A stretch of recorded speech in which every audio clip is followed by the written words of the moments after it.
Thank you, honorable No, members. thank you very much, House Chair. So the leader of the official opposition introduced the topic here about the unemployment crisis. And he did not say anything clearly and cogent about unemployment, what it is, and what solutions must be provided. He just said enough is enough, but he didn't say what exactly must happen here. So you could see the choreography. But also the Order. speaker from the ANC says that the ANC will not accept the neoliberal policies of the DA, but the ANC is the most neoliberal political organization in the entire Southern Hemisphere. In terms of how you deal with your policies, it's a fact. Now, we all know that we have got more than 10 million South Africans who are looking for jobs and they cannot find them. But let us give you the national character of such unemployment. Black Africans constitute, like by themselves, we've got 43% unemployment. The population of Indian descent have got 11% unemployment, meaning that out of 10 Indian people, only one is unemployed. And in terms of the white population, the unemployment is 7.4%. And the likelihood is that out of the unemployed white person, they might be coming from a household where someone has got a job. So the crisis of unemployment in South Africa is particularly Africanized. It is affecting the African majority. And this is a result of the fact that whilst we have abolished statutory apartheid, we still have socio-economic apartheid in South Africa. And it is defined exactly in the same way Verwoerd had envisioned. That is what we are dealing with. Now, what is to be done?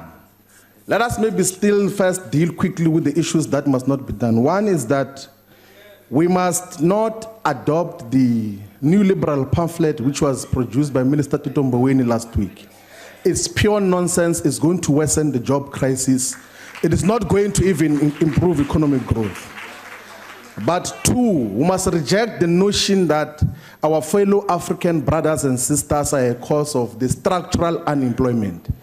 What is structural unemployment? Is the fact that our economy's architecture is designed in such a way that it is not labor absorptive. So the jobs are created in the services sector, in government and domestic services. But in the critical component, which is the secondary sector, which is supposed to be manufacturing, the production of goods and services, we are found wanting there. Why? Because we have got a poorly conceptualized industrial policy. The essence of South Africa's industrial policy is to say, let us go and get these foreign companies to come and be subsidized heavily here in South Africa. We are not building domestic industries.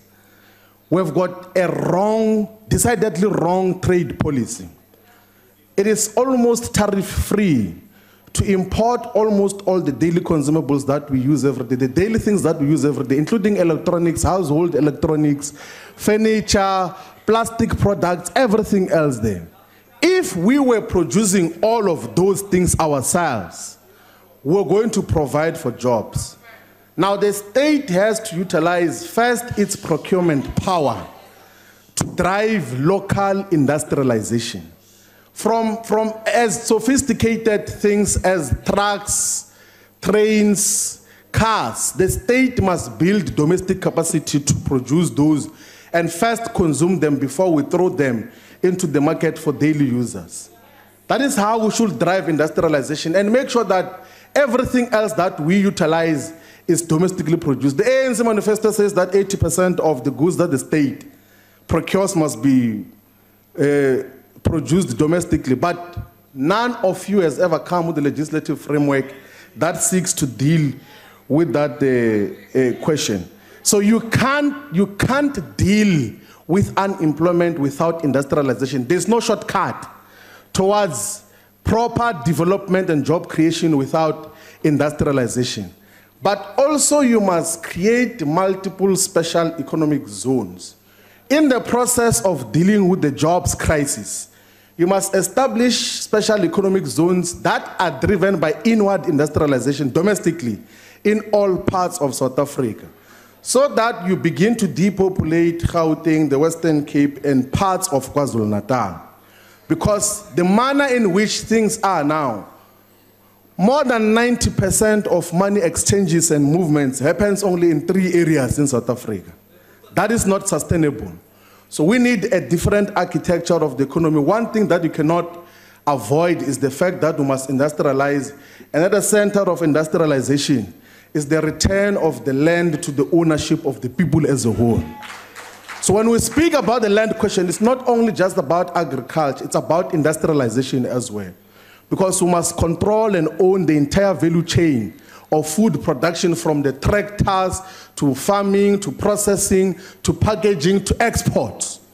We must be in charge of the entire value chain. So we need the land so that we can sustainably create jobs for the people of South Africa. As things stand, there's confusion this side and there's further confusion this side in terms of what happens. That is why we must always give direction as the EFF. Thank you very much. Thank you. Before I call on the Honorable... How do you direct whilst you are lost? Ngumalo. Thank you very much, honorable members. Thank you. You may be seated. Let's continue. Thank you, honorable members. Order. Order.